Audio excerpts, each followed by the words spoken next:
So why are you crying? Today is my abortion appointment.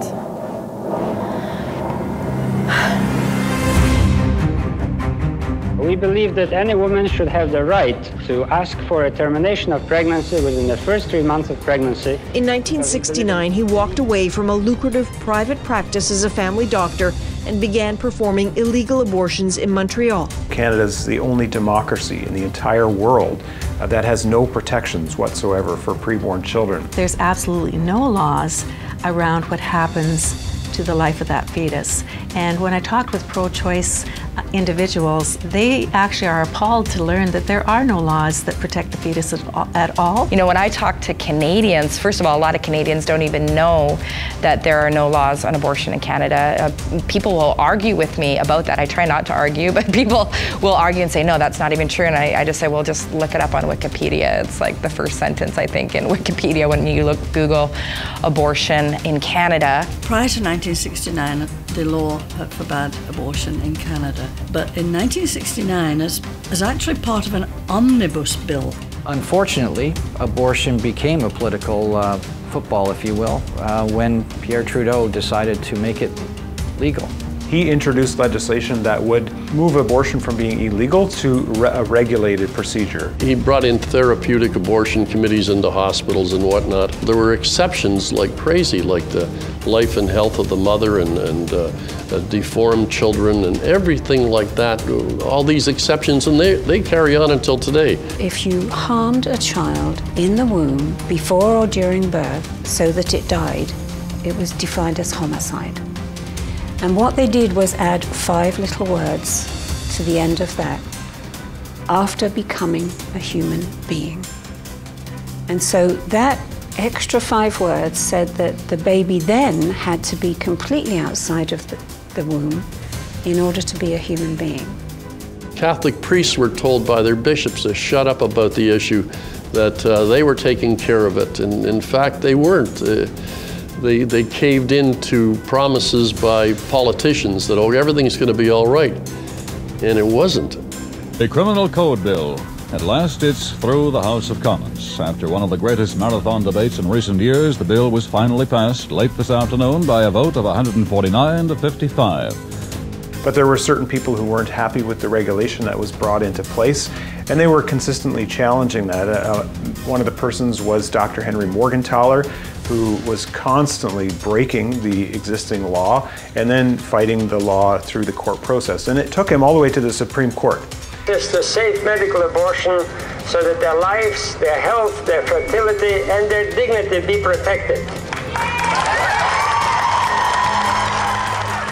Abortion was allowed when the life or health of a mother was in danger.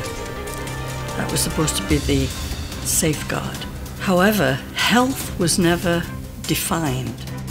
Unfortunately, in January 28, 1988, the Supreme Court of Canada in the Morgentaler case struck down the abortion law. They did not say that abortion was a woman's right. They didn't say it was a constitutional right. They did say that for technical reasons under the Charter, the abortion law should be struck down, but that Parliament could again go back and bring in legislation to protect the unborn child. Actually, only one justice concluded that abortion was a right to be found under Section 7 of the Charter. And none of the decisions supported an unfettered right to abortion. The Morgentaler decision in 1988 was really the clincher that opened up the floodgates and really opened up abortion throughout all 9 months of pregnancy. 1969 had legalized abortion for certain, but 1988 really struck the law off the books. Today, we honor Dr. Henry Morgentaler. Without being modest, I think I do deserve it. I feel that it's murder. My affiliation to the university has been a source of great pride to me. Now it's a source of shame. The Order of Canada is in order. Basically, I believe we've entered a timeless battle between good and evil, between right and wrong, between truth and lies. The debate in Canada about abortion has practically disappeared.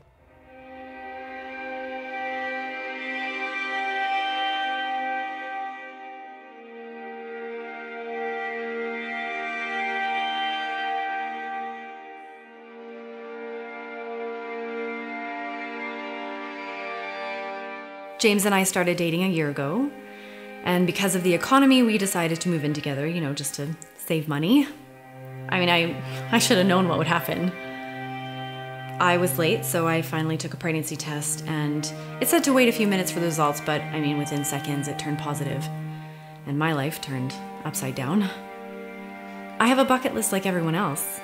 I want to travel, I want to get my degree, you know, I really wanted to get married before I got pregnant. Right away, James said he wanted me to get an abortion.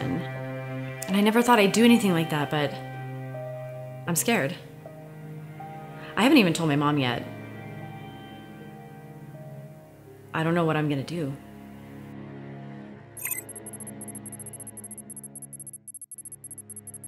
In 1988, the Supreme Court of Canada struck down our abortion law. They deleted it, basically, from our criminal code. And so from that date forward, that was January 28, 1988, there's been no law on abortion in Canada, none whatsoever. When I talked with pro-choice individuals at all kinds of different events, or when I have a petition, they actually are appalled to learn that there are no laws that protect the fetus at all. They've always assumed that that first trimester is the time when abortions can take place in Canada. And of course, with no law, that means they can take place at any point from conception right through to just before delivery of that child, right up until the child is fully born from the womb. The Romans, what was that, 2,000 years ago, the Roman dad had up to 2 years to do a retroactive abortion. Look at the kid, thought something wrong with him, heads will go funny, pulls his sword, chops him in half, we'll start again. Is that the kind of society we want? I don't think so. So slippery slope, they call it slippery slope, from 3 months to full term. 1 second before it's okay to kill it, second afterwards, they can still kill it. And after that, when does it become homicide in these people's minds? Something is wrong. We see what happens when you start to base your morals on laws rather than laws on truth and what is right and wrong.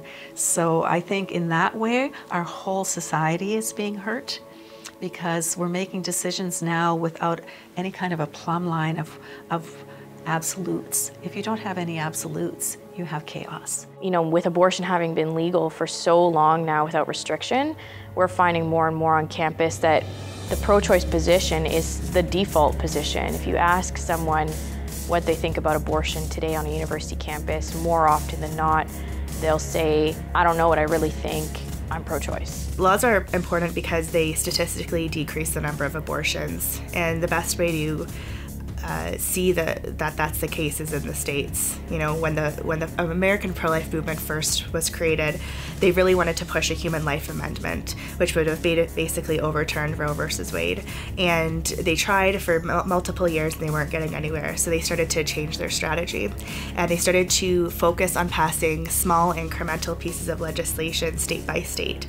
So things like ultrasound bills where a woman has to view an ultrasound before she gets an abortion, or 24-hour waiting periods. They started focusing on defunding abortion. And all of these laws together statistically decreased abortion numbers, so much so that their abortion numbers from the time abortion was legalized in the States to now, the numbers have decreased by half. And not only that, but it's changed public opinion as well. Polls are finding that millennials are more pro-life than their parents, and that's because they grew up in a country where they weren't told that abortion on demand was okay, that there were regulations, that there were, guidelines, strict guidelines, and negative side effects from abortion, and that's drastically changed public opinion as well. Probably the one that shocks me most is the most recent attempt, which was simply to protect a preborn child where the mother chooses to have the baby. So that happened with Cassie and Molly's Law, which was just introduced a couple of years ago in 2016. And that bill simply wanted to make it a criminal offense for somebody to attack a pregnant mother where the child is killed, the preborn child is killed or injured. Ms. Wagenthal, seconded by Ms. Harder. It was based on Cassie and Molly. Cassie was the partner to Jeff. They weren't living together anymore, but they were a block apart, both very excited about her pregnancy, and they had already named her Molly. So they were getting ready to have this child. And what happened is another individual entered her home. He basically murdered her and Molly at the same time, and very aware that she was pregnant. The charges were for Cassie's death, but not for Molly's death. Mr. Speaker, it's a privilege for me to be standing here today introducing my first private member's bill, the Protection of Pregnant Women and Their Preborn Children Act. If the bill was passed, the Criminal Code would have recognized that preborn child as a victim, and that bill did not pass. Because there are certain politicians who are so terrified that recognizing a victim where the mom chooses to have that preborn child, that recognizing that child as a victim was one step too far in protecting preborn human rights. Well, it seems that whenever a member of parliament raises the issue, the mainstream media is very quick to provide a loud voice to the critics. And I think politicians are essentially fearful of raising this issue because of the utter divisiveness in our society about this issue. We need courageous men and women to represent us in Parliament and the provincial legislatures. In a courageous, heroic society, we would have courageous, heroic members of Parliament who would stand up to protect the life of the child before birth. We're not looking to government to completely eradicate or outlaw evil. They can't, and it's not even their calling to do. Governments have a duty to restrain lawless activity, to restrain, in this instance, the evil of abortion. You can still have an abortion in Canada, a late-term abortion or a sex-selected abortion or an abortion because you simply don't feel you want to have a child right now, or of course there are other circumstances as well. But there are no laws at all in Canada, and as I said, in the whole world, we're the only democratic country that has absolutely no standards around abortions. The legal status of abortion and preborn human rights in Canada today is that the preborn child is not recognized and certainly not protected at all in Canada. And that's mainly due to Parliament's inaction for at least a few decades. Even in the pro-life movement, we don't have consensus as to what is the best tactic, or where should we focus our energy. We all agree that abortion is wrong, immoral, etc. However, the whole business about what's the best law to go after is up for debate. My name is Paul Racine, and I was a parliamentary assistant to Benno Friesen, Member of Parliament for South Surrey White Rock.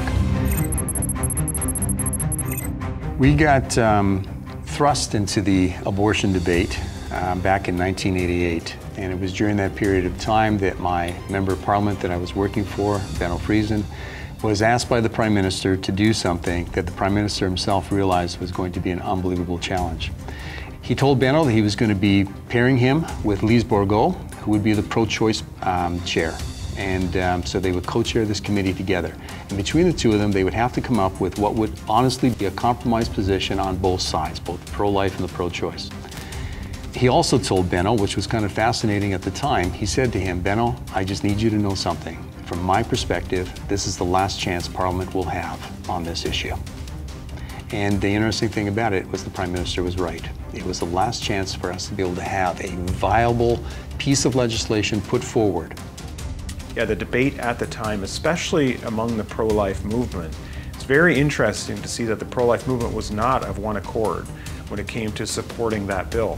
People in the pro-life movement, myself included, who felt that this bill did not protect enough children, that it did not go far enough. There were going to be children who would be allowed to die because of the limitations that were going to be placed. It was not good enough. We knew at that time that we would be literally taking on a challenge that would bring us down a very dark road, because there was no way that it could be comprehensively done that the position could simply be a strong pro-life position where the unborn would be protected from the moment of conception. In Canada, the pro-life movement is very split on the question of how do we implement a law. So some people within the pro-life movement are adamant that we can only ever advocate for a total ban on abortion, whereas others, including myself and my team, we certainly believe that we can make incremental changes. The pros that Benno was to look at with Lise Bourgault, and that was, number one, they were to look at something that would be a compromise position that would satisfy the Supreme Court of Canada, and especially in terms of the woman's right to security of person. The second thing is, it would have to be something then that could pass the Supreme Court challenge, because they knew the legislation would ultimately face that. The third thing is that it would be a position that could be accepted by the majority of Canadians.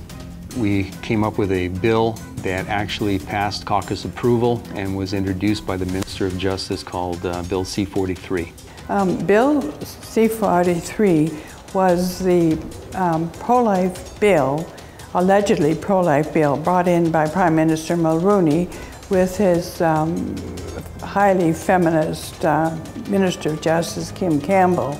Even the major newspapers and their editorials said there's no protection at all for children before birth in this piece of legislation. All it did was legalize abortions, protect physicians who wish to kill a child under any reason. Kim Campbell had already reassured the doctors in the country that it wouldn't affect them at all, that the legislation was primarily designed to protect them. Done away with were certain things like committee approval, hospital approval, things like that. Most of the medical practitioners, therefore, who were practicing abortion at that time, basically looked at it and said, so you're placing the risk entirely on our shoulders. That created some dilemma for them. As a matter of fact, the Canadian Medical Association, upon reviewing the legislation, did their own survey of obstetricians and gynecologists who performed abortions in Canada. 2/3 of them said they would stop doing it under this legislation, and because the risk and the liability issues were too great.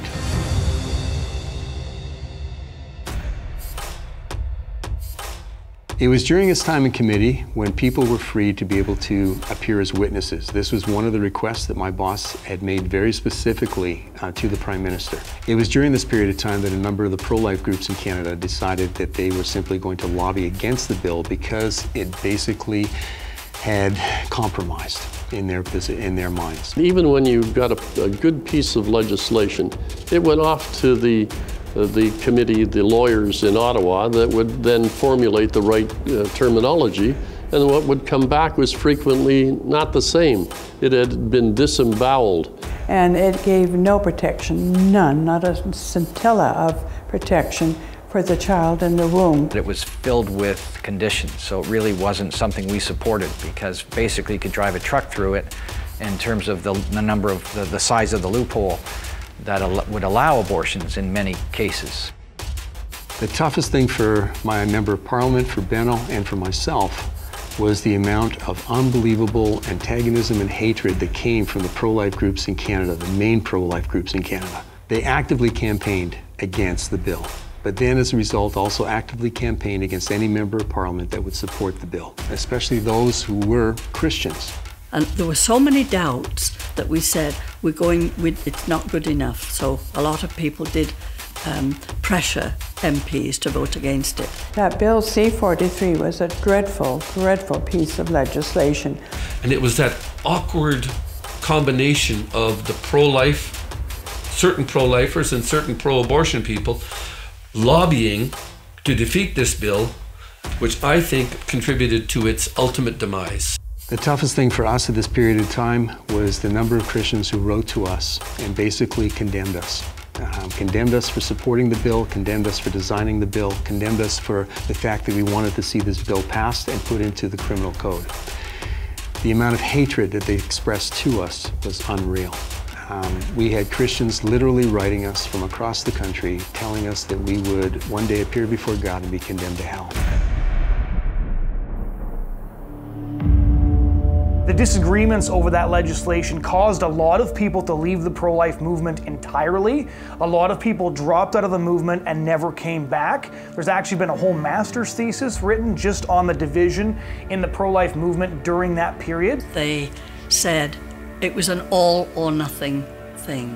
Either all life was to be protected, it had to be all life, or no law was going to be looked upon with favour.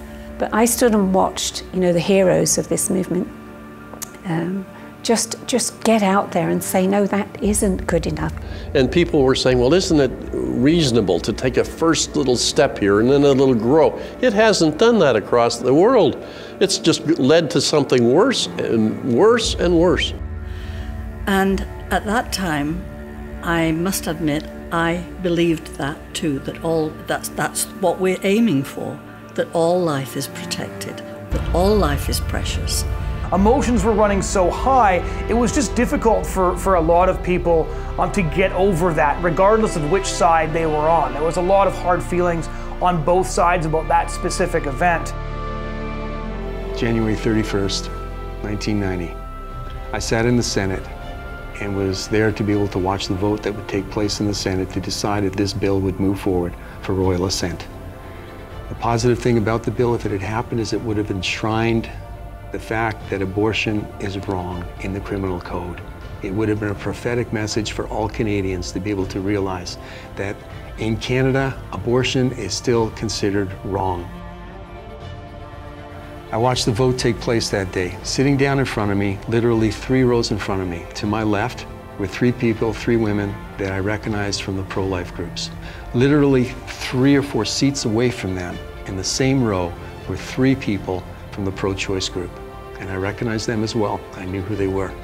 Our opposition to it was shared by the pro-abortion people. They didn't want any restrictions, and so they wanted that bill defeated too. They didn't support the Mulroney bill, and also the abortion activists didn't support any restrictions on abortion. So the bill actually didn't appease either side of the issue. I watched them as they both tallied the votes as the votes came up.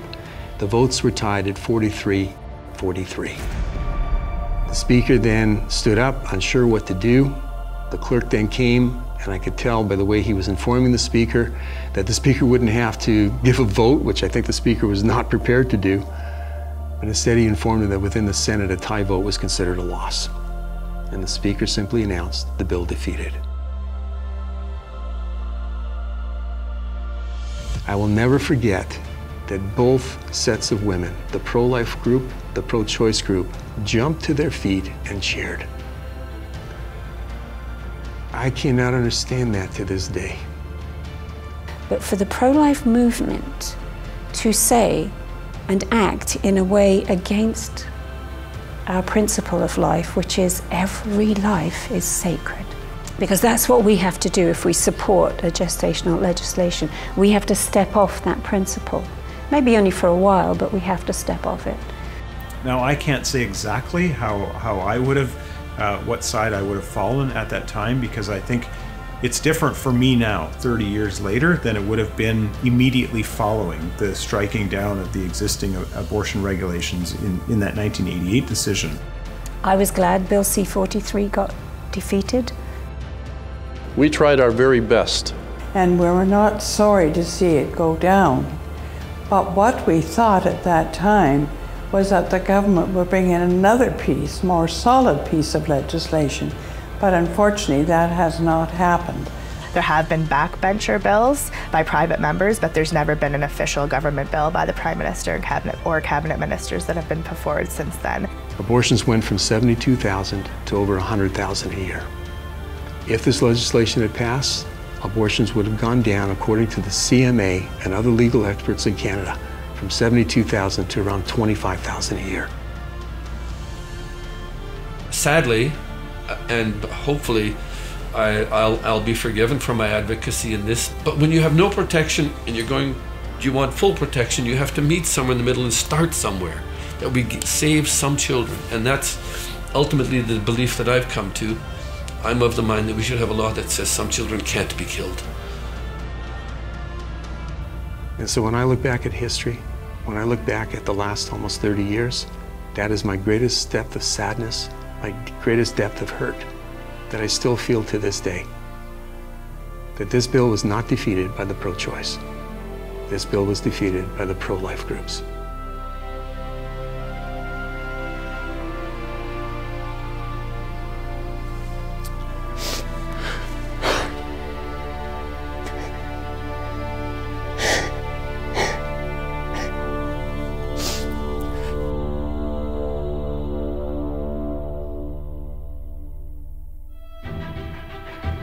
Many people have heard the phrase, silence is deafening. And that's kind of what looking at the cost of abortion is like. It's realizing that silence is deafening. It's a loud silence because we know that there's people that are missing. And we know that there are so many things that should have happened, people who should have been. And looking at the last 50 years in Canada is like trying to figure out what might have been. I think it's sort of like tyranny, actually. There's a non-acceptance of a view, or they don't want a challenge. I think maybe that's part of it, is that the media do not want us to challenge society in the way that we could if they covered what we did. Because of the perspective of all of the parties in the House of Commons, but the one that I'm part of, the Conservative Party, you're not even allowed to run in a nomination in those parties if you are pro-life. So to me, that says right away, wait a minute, where's democracy? It shuts down the opportunity to truly have debate, and it shuts down the opportunity for members of Parliament to vote their own conscience on these issues in those other parties. When Christians withdraw, when they throw up their hands in despair and they say, oh, there's nothing that we can do anyway, then they remove themselves from the public debate, and the thing that happens is that very extreme voices on the other side of the debate end up dominating. So you get a very small minority of Canadians right now, for example, who believe that abortion should be completely, totally unrestricted, unfettered, and those voices, a very small minority in Canada, are dominating the debate. Our public policy reflects that very extreme view. That's not where the vast majority of Canadians are at. Every time we try and advertise, you have one person that says, I don't feel safe in my city because there's a picture of a 12-week-old, what would they call it? Globocell fetus on the back of the buses. And what happens? They get shut down. So when I entered university at Carleton University, I had a friend there who asked me to join the pro-life club. So she was running it at the time. And very quickly, as we started to get the club going, we were faced with a massive amount of censorship on campus and pushback from our student union and administration who didn't want the pro-life message to be on campus. I was thrown very quickly into sort of the controversy of being pro-life in today's world. And this was even, 10 years ago, over 10 years ago. Because the pro-life issue has been largely dominated by religious arguments and people saying, well, God values life, and if you're somebody who's not religious, those don't mean anything. You don't really care who the Pope is, you don't really care what anybody has to say from the church. And so I want to encourage people even people who are Christians, to use secular arguments, because those are the arguments that are actually going to have influence on people who are not religious. The viewpoint of being pro-life and pro-woman is suppressed in the media. It's not often heard. It's definitely a minority viewpoint. What you hear from the culture at large is that, again, so-called reproductive rights actually support women's rights. So the viewpoint that there are strong women out there who are against abortion, and they've always been there. They've always been there. We have always been here. We've seen, especially in the last couple of years, the violence really escalating. And one of the reasons for this is because we're reaching more and more people. Our reach is almost 4 million a year. And so we're seeing the response to that get uglier and uglier. It's a baby. Yeah. If someone was raped and she gave birth and she decided to kill her 3-year-old child. I meant to take your phone. Someone call the cops. Take your phone. Do not touch me. Someone call the cops. I see 17, 18-year-old girls getting shoved around. We've been threatened with baseball bats. We've had people slash our signs with knives. I don't know anybody who hasn't gotten shoved around. We do self-defense training with our interns, one of the very first weeks they arrive. And so what's interesting is there's this disgusting and pathetic narrative in the Canadian media that we need bubble zones around clinics and things like that because of pro-lifers who harass people, when the reality of the matter is that pro-life activists almost exclusively are the ones who are facing violence. Right? How many times did you hear about the woman at Life Chain a couple of years ago who got attacked by a guy with a knife and sent to the hospital? How many times have you heard about my friend who got punched in the face while sidewalk chalking by that guy who owned a bar? Right? If those stories were about pro-choice people, they would be headline news for weeks, and there'd be a bubble zone around every abortion activist in the country. But because it's pro-lifers and because our opinions are unpopular and because the political conservatives find us a nuisance and the political liberals find it disgusting that we even inhabit the same country as them, violence against us is more or less permitted.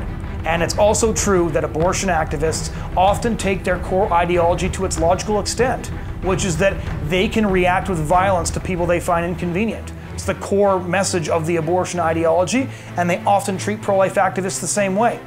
Joyce Arthur of the Abortion Rights Coalition of Canada actually said that young women, young female pro-life activists who are on the streets showing people what abortion is, that if they get beaten up, it's because they provoked those people into doing that. So here's one of the leading voices on women's rights in Canada. But if those women don't agree with her, it's fine if those women get beaten up, because by virtue of having a different position than she does, they're provoking people to violence.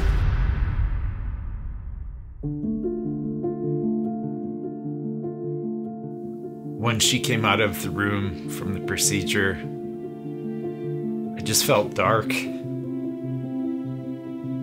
just felt like everything was different now between us. And at the time, I felt like I just really didn't have a choice. I felt like it was her choice, and I didn't really have a say in the moment.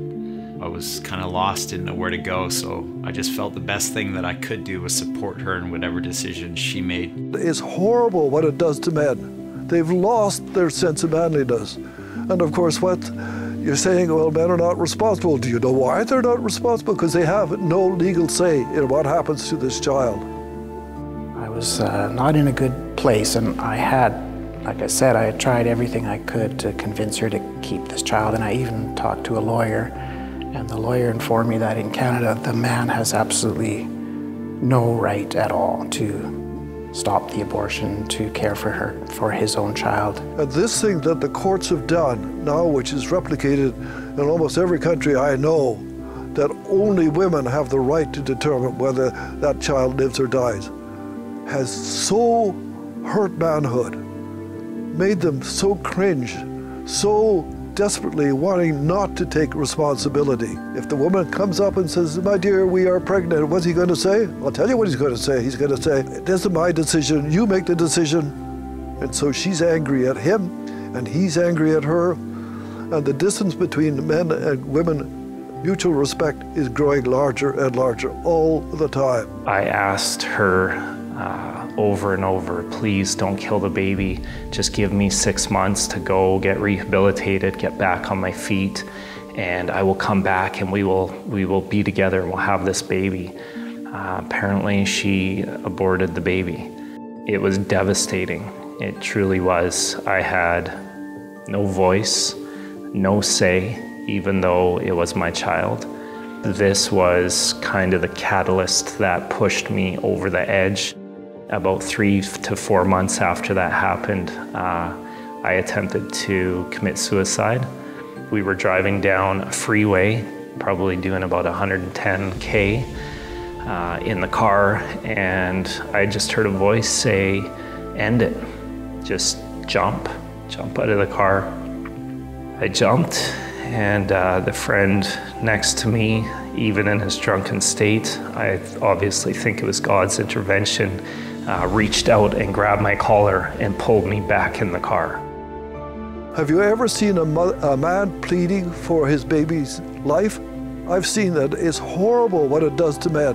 You know, and I've come to see that men are designed, men are intended to be defenders and providers for their children, as are women. And I think that when you're in a position that you're so helpless that you can't even save the life of your tiny little baby growing in the womb, you know, it's a very tough position to be in. That child should have been born. It should have been a part of my life. There's always that wonder inside of me of what that child would have been like. And that piece of me that feels lost in that moment. And I wonder if it would have been different if I would have known that I had options, that there was somewhere else that we could have gone than to an abortion clinic.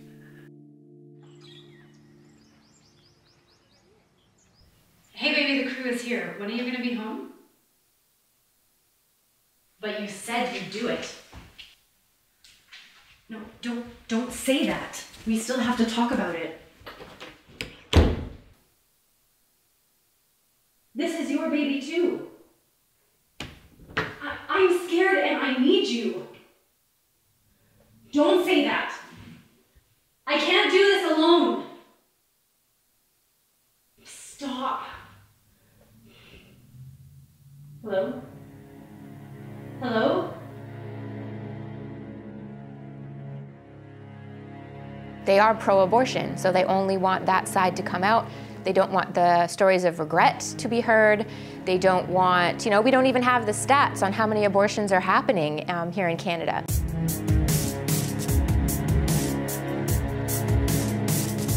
One of the things I did was I went to the Ontario government, did an access to information request of them, and I would get data from them.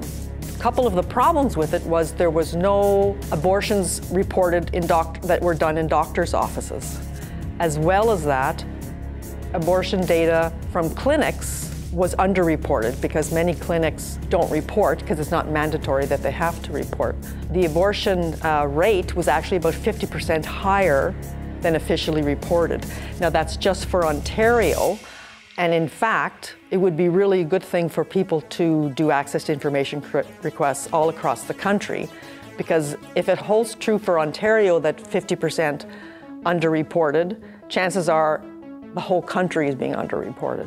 I mean, I can't say exactly what's behind their thinking, but I'm guessing it's probably a money game, a lot of it. They're withholding information because it's bad for business, ultimately.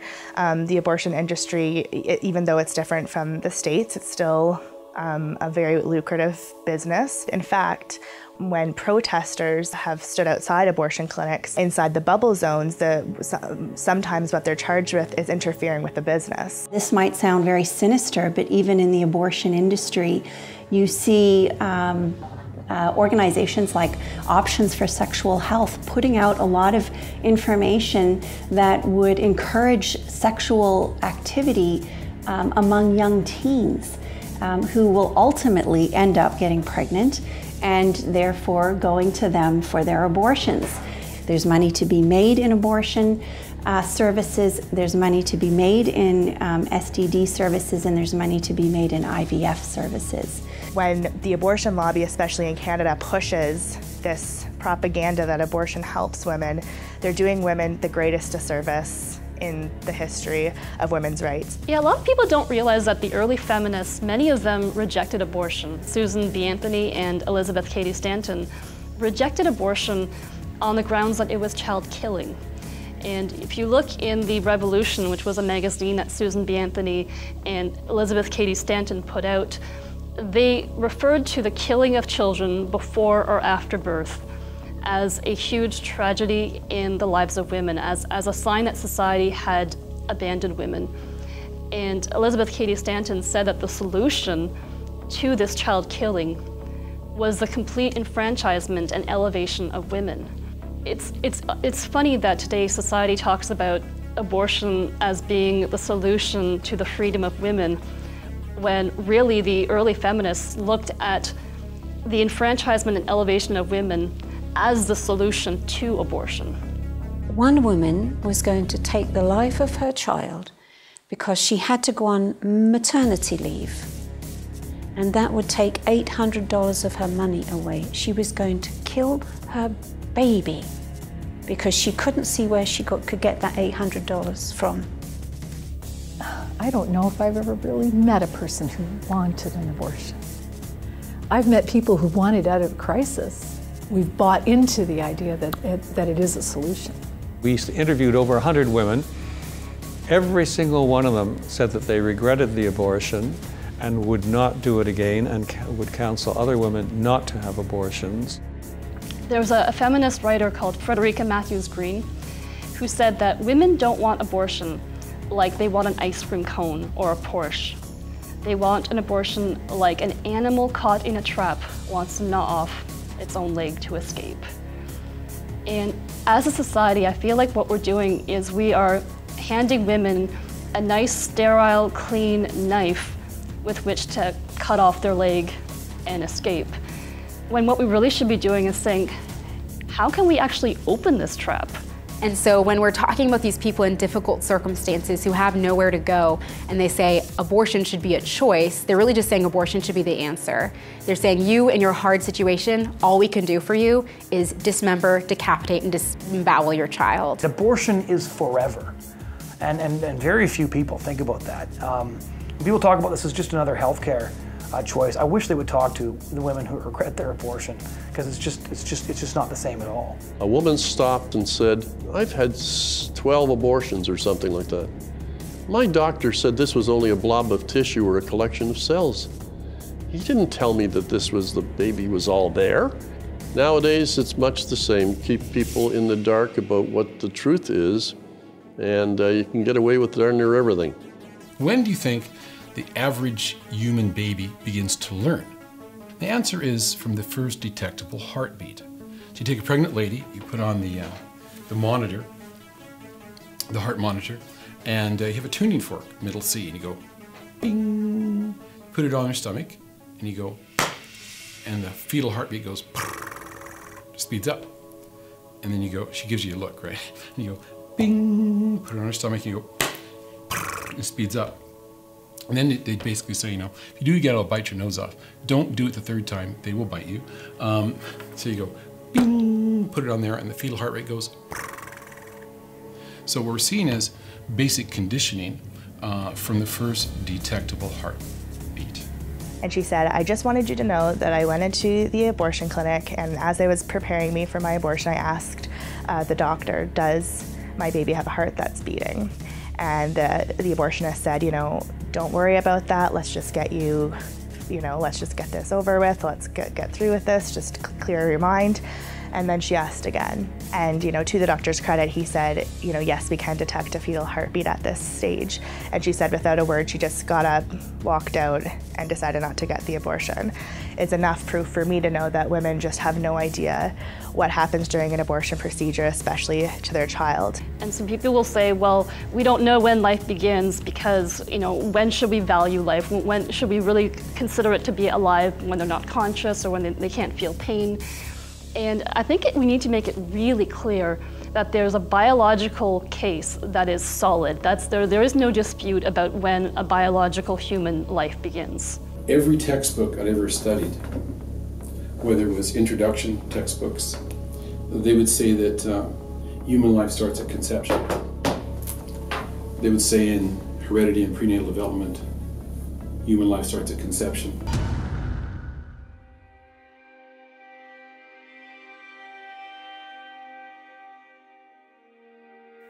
In a live birth abortion, what happens is the woman is induced for an abortion, and in these cases, the fetus is born alive and left to die. We know this happens, and I have a lot of statistics. I think over the latest batch of statistics that I got on this particular topic, I did it over the last 5-year period, and I believe there was between 4,000 and 5,000 of these late-term abortions done in Canada.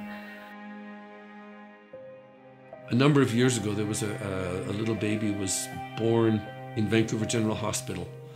Her name is Jamina Renertz, and she was born after a failed abortion in the United States, just across the line. The mother came back up to Canada and delivered Jamina at the hospital, still had cramps. Baby Jamina was born and put into a kidney basin and put into a closet. She was breathing, but they just put her into the closet because she wasn't supposed to be alive. Jamina, for 45 minutes, continued to whimper and whine in the closet. Finally, one of the nurses called the code blue, and Jamina was hustled off and warmed and resuscitated. Jamina survived.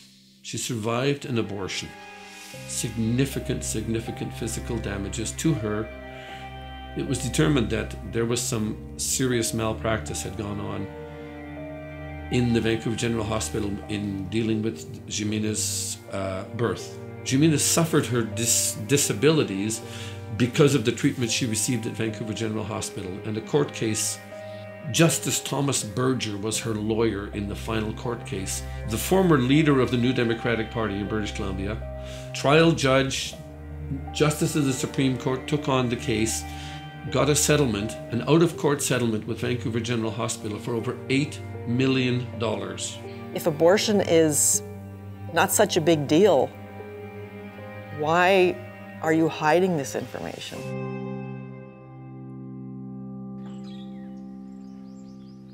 What are you reading right now? I'm looking at a clinic's website. I kind of expected a bit more info than this. A lot of reasons to do it, but it doesn't really say anything about, like they don't say much about recovery or, you know, what happens after. James is a good man. He just wants what's best for us. It's just a couple pills and some bleeding, and then life will be back to normal. Yes, thank you. I'll see you Wednesday. I don't want to lose him.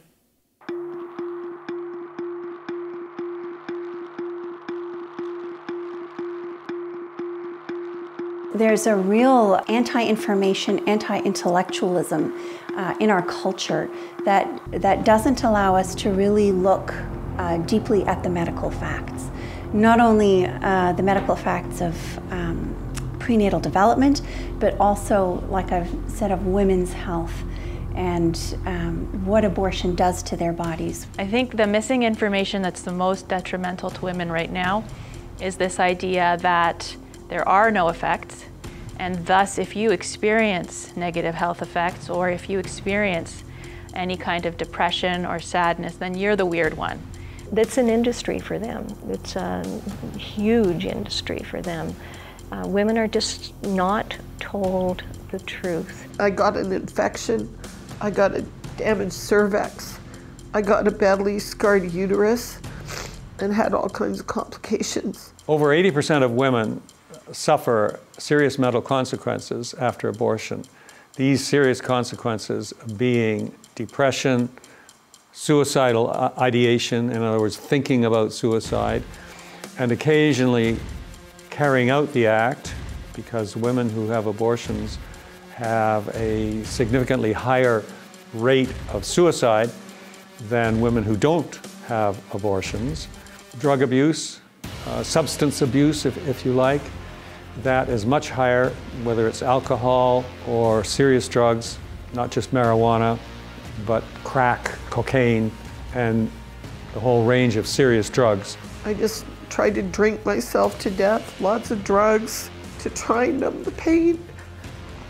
But there's always a scar. And ignorantly, like many women who have one abortion will have multiple abortions because we're not dealing with what it really is and what it did. How come when you go in for a different kind of surgery or getting your tonsils removed or anything else, you get a list of side effects? With abortion, you're told nothing. A lady told me one time she had an abortion because A, a doctor did it, it must be okay. Number two, the government paid for it, so it must be okay. I wasn't told after that I would be going through depression or that I'd have heavy bleeding. I wasn't told that I might have scarring in my uterus. Women who have an abortion are statistically more likely to abuse and neglect their children. And women who've been abused and neglected as children are statistically more likely to have an abortion. So these two things go together. When a little one cries at 2 in the morning after you've had an exhausting day, your first reaction is anger. You make the effort of getting up and you see your child. His little legs are going and he's got a smile. You go from anger to nurture. And this is a very important passage, right? To go from anger and irritation to nurture. With abortion, this passage doesn't always happen anymore. And so people stay with the anger and they don't go into the nurture. Anyone who goes through trauma, this is called epigenetics, the trauma will not change your DNA. The double helix stays the same, but it turns on and off certain genes, and that pattern of trauma is then passed on from generation to generation to generation, 2, 3, 4, 5 generations. You know, these side effects were never discussed to me, and I think it is only fair that women are told the truth about these side effects. In the beginning, Henry Morgenthaler said this is only a blob of tissue or a collection of cells. This is a product of conception. Well, you put in a human being in those terms, then you say, oh, well, I guess it's all right. And here, women are not being told, well, you know, this could do serious damage to you later on. And the grief and the wailing that one day when I got that revelation, I just bawled and cried and grieved and wailed at the loss of my children. And many of my girlfriends could never have children after their so-called safe and legal abortions. One story kind of pops out in my mind. She was told to have an abortion because there was something very simply wrong with her pregnancy, which would have just been rectified with taking a daily pill once a day.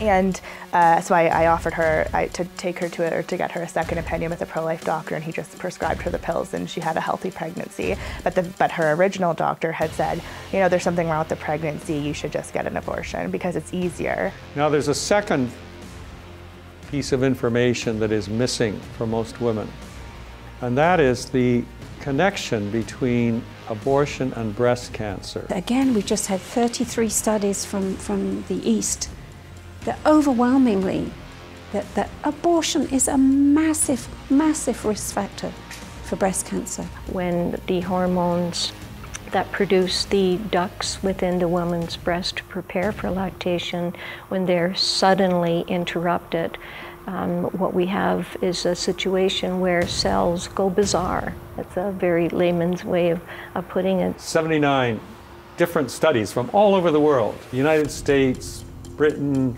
Russia, China, India, and many other countries as well. And the overwhelming majority of these studies demonstrate that women who have induced abortions have a significantly higher rate of breast cancer later in life. I had breast cancer 16 years after I had the abortion.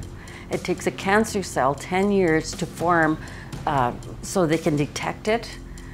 Mine was 16 years later, and I was diagnosed with stage 3 cancer, breast cancer. And that's one thing they don't tell women. Studies are just pounding out, say from China and India, of women who never had abortions before. Now they're having them, and they're women who never ever had problems with cancer are now increasing enormously because there is a link between abortion and breast cancer. The Canadian Cancer Society, the Breast Cancer Foundation, you go on their websites. It's even been demoted from where it was before. It's actually, no, you know, abortion doesn't affect breast cancer. It's just like when you say wearing a tight bra does, that doesn't either. All the information I've given you is drawn from the New England Journal of Medicine, the Lancet in Britain, the British Journal of Psychiatry, the Canadian Medical Association Medical Journal. That's where the information is buried. That's the trouble, it's buried. And doctors are afraid to publicize it. I've even had 2 lumps removed from my left breast. The evidence is overwhelming on the abortion breast cancer link. But this is the sort of material that the pro-life movement must get out into the public domain.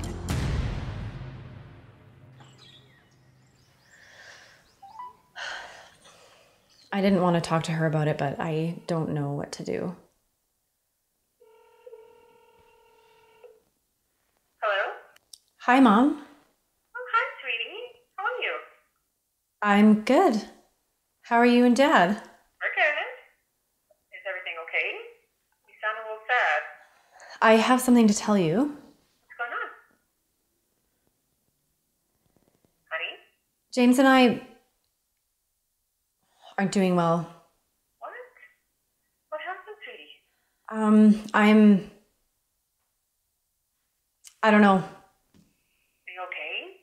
Should I come over? You know, I'm just gonna have to call you later. Oh, wait, sweetie, I can...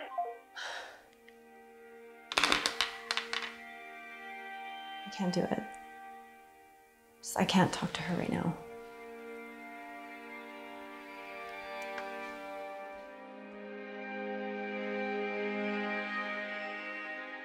Yeah, it's hard to explain sometimes how that sense of missing really impacts pro-life activists. This idea that a quarter of our generation is missing since 1988, since the R.V. Morgentaler decision. It's been pretty even that it's around 100,000 every year. So we're thinking about 3 million since abortion has been legalized, which if you think about it, the population of Toronto is 3 million. And so it would be about the population of the city of Toronto. What we're doing by having 100,000 abortions a year is taking away from our own population in many ways.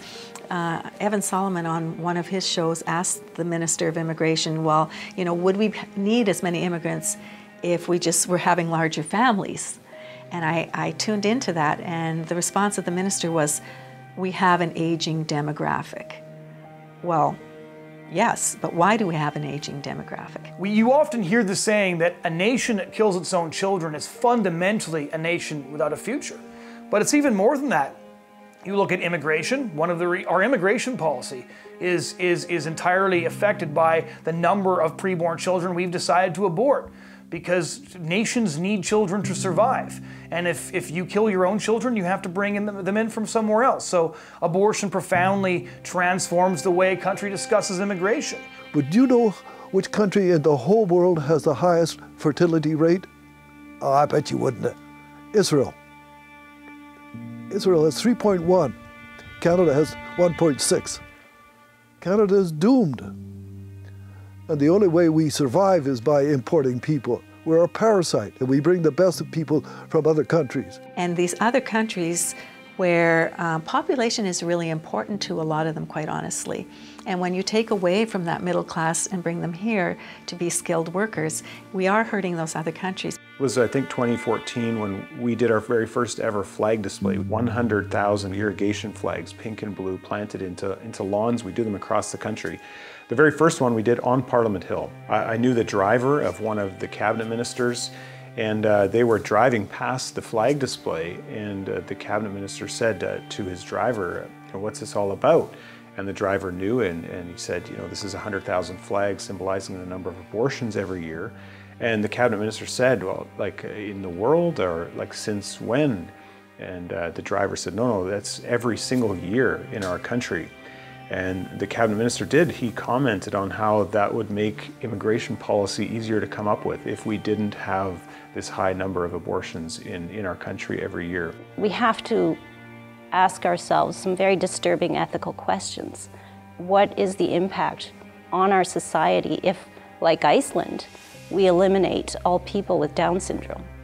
And are we trying to create a perfect race? And who defines what is perfect? And at what cost? Abortion informs the way a nation discusses assisted suicide.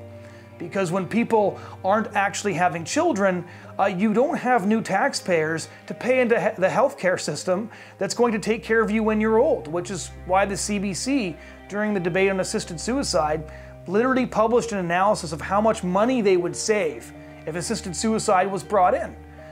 We're burning the candle at both ends now. We killed 4 million children, and now we're actually going to be killing the elderly because we can't afford the health care, because the generation of taxpayers who would have funded that, they're gone now. They're in dumpsters behind Kensington Clinic and Cabbagetown and Vancouver General. That's where those taxpayers ended up. Fewer than 2% of single women facing an unplanned pregnancy choose adoption. So 38%, or close to half really, will abort. and 60% become single parents. Just to put that in a bit of context, that's the equivalent of 5,000 classrooms full of school children every single year that are aborted. So as a consequence of that, there are very, very few newborn babies available for adoption in Canada.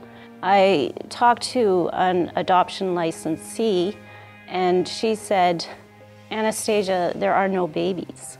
But also, abortion affects everyone around the person who's getting one. So their parents, their grandparents, their siblings, their kids if they have other kids.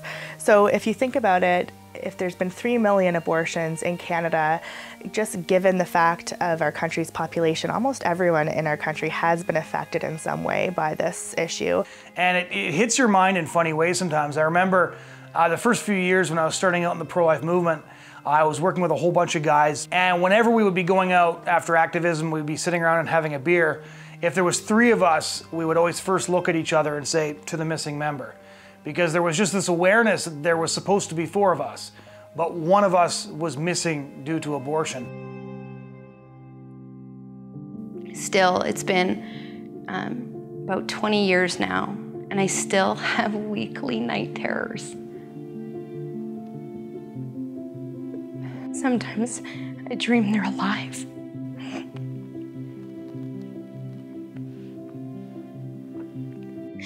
Only to wake up and they're not there. Looking back on that moment, I definitely feel like there's a loss. I definitely feel like I could have a son or a daughter, you know? And my life would look different for sure, but it still holds a piece of my heart. My son, Terry, would have been a little less than a year old, well, about a year older. And he said, he has faith in God that is so strong. And he said, Mom, I knew I had a brother. He grieved when he heard. I had a right-ordered response to the moment that my child died. I had a profound sense of the child's presence as I watched the bottle next to my right foot fill up with blood, the remains of my child. At the moment when I now know the death of my child happened, I had a sense of the child's soul. And I remember it was at that moment I began to cry. And I cried uncontrollably. And I cried because I knew I had crossed a line. And I couldn't go back. I couldn't undo it. I couldn't make the contents of that bottle return to its wholeness. Because of convenience, because of harassment, because of just lack of support, I've lost 5 babies. 5 babies. It hurts. It hurts bad.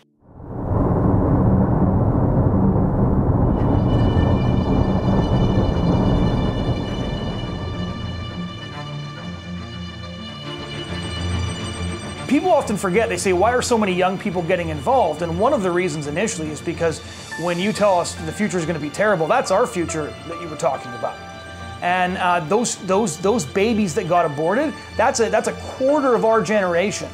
Anybody born after 1988 survived Canada's abortion regime. And that's a quarter of our peers, that's our classmates, that's our siblings, that's our cousins. Our lives were contingent on whether or not our parents wanted us. That's the only reason we're here. And there's a lot of us that didn't make it. I think I have to be very honest with my generation. A lot of times what's happening in your generation you don't see until it's too late. And I really feel that it was always something that we knew was wrong, but we didn't act on it. And I'm encouraged that young people are taking this so much more seriously than my generation did. My generation let it happen. These people are going to turn back the clocks. And I'm just delighted to see the new generation of pro-life soldiers coming into the battlefield, using the technical advances of the 21st century and fighting the good fight that those of us had started. and it will continue until we are successful.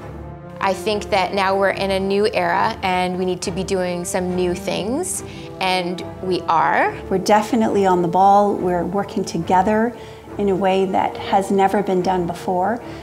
All three arms of the movement, the political, the pastoral, that is working with women in unplanned pregnancy, and the educational arm are really working together in a way that we've never really seen before.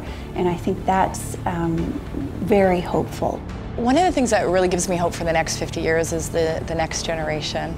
The first thing is they're not buying every line that's being sold to them, right? They're instinctively critical thinkers, and so if they're fed the pro-choice ideological mantras, many of them are going to question that at some point, and if they're given an opportunity to hear another perspective, I think they will be open to it. I have faith in that, and I'm seeing that. Due to the internet and due to social media, we have this huge opportunity to reach people, to connect with fellow pro-lifers. We decided to use satire because we were just looking at mainstream media and observing what it takes to make a viral video.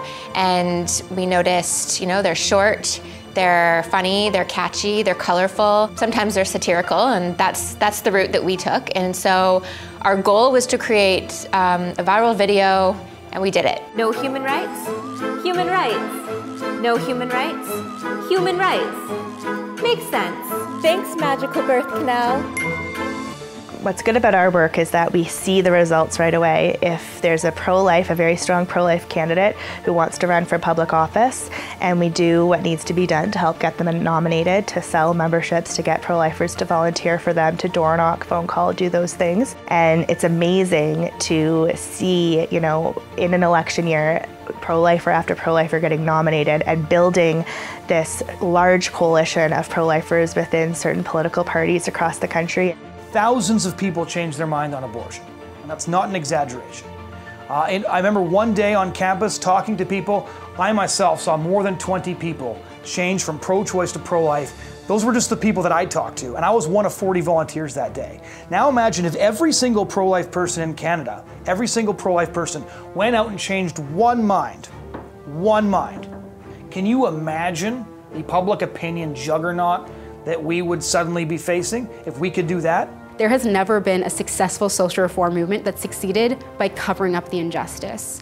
Every successful social reform movement has always shown the injustice and shown it publicly. So if we have a few courageous politicians in the tradition of William Wilberforce or others like that, but combined with that courage, we also need a movement that's willing to support those politicians when they do dare to put forward such legislation. In the next 10 years, we're going to see a major shift in the movement, I hope, towards much more measured strategic tactics that have quantifiable results attached to them, and that we will become one of the most data-centered movements in the world. If the people who are sitting in those comfortable pews would get out of those comfortable pews, we could have such a disproportionate impact on the political decisions in our country.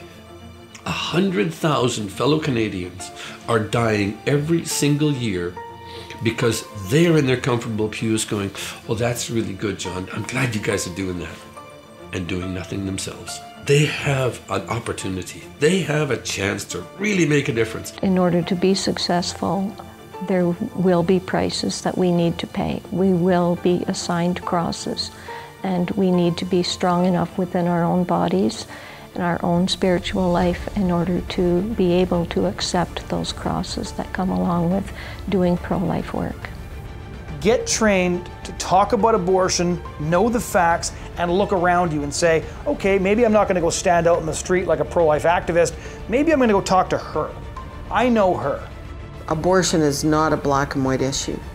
It's blood red. And the blood cries out for justice. And we need justice in this nation of Canada. This is the greatest crime against humanity in our generation. There's something wrong when at one end of the hospital they're doing everything to save sick premature babies, and at the other end they're killing healthy children. There's something wrong when we kill the unwanted because they're not yet born. So abortion is one of these choices that kills a human being and then impacts all of society. And we have to say that choice is a bad choice, and as a society, we no longer accept it. And that's real progress. Because progress is about giving rights to more and more classes of people. Giving rights to black people is a progress. Giving rights to women is progress. And now we've got a vulnerable subset of humanity whose rights are not recognized, and those are those human beings who are not yet born. So now 50 years later, that's all we have to say. We have more progress to make. Amazing things happen every day. Babies that would have ended up cooling in dumpsters and pieces end up in cribs or in their mother's arms because we got up, we went out, we went to where the people were, and we had discussions with them. Yeah, we don't want to just be preaching to the choir. We want to be reaching out to all Canadians and saying, hey, this is going on, and what do you think about it? And there's a growing population of people who are standing up and saying, no, we want a law. And so I'm very encouraged. I don't think it'll take another 50 years to see some changes in our Canadian laws in this regard. Bottom line is I believe that Canada has great potential and that people who have good values need to stay involved so that Canada can be the best it can be. You know, what a vision of healing that could be from coast to coast. That when men and women rise up and tell the truth about what abortion did to them, not only do they make abortion unthinkable, they help to stop it, and then they help to heal the nation. The day will come far sooner than the next 50 years when all human beings, no matter how small they are, no matter how developed they are, no matter if they are able-bodied or have special needs, when all human beings are protected by law in our country.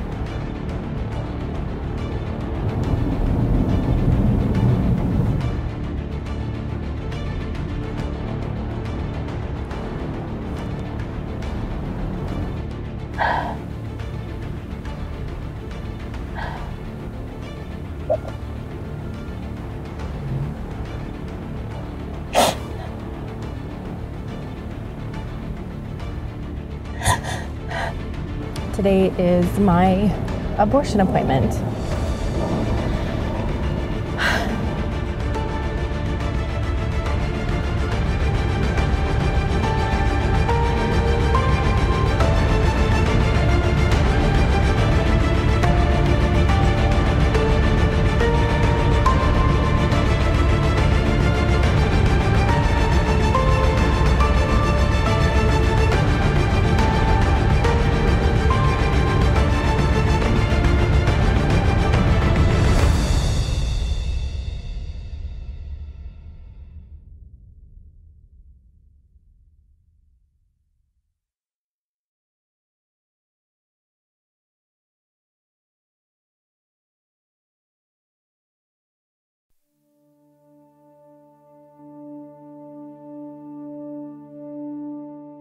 Sun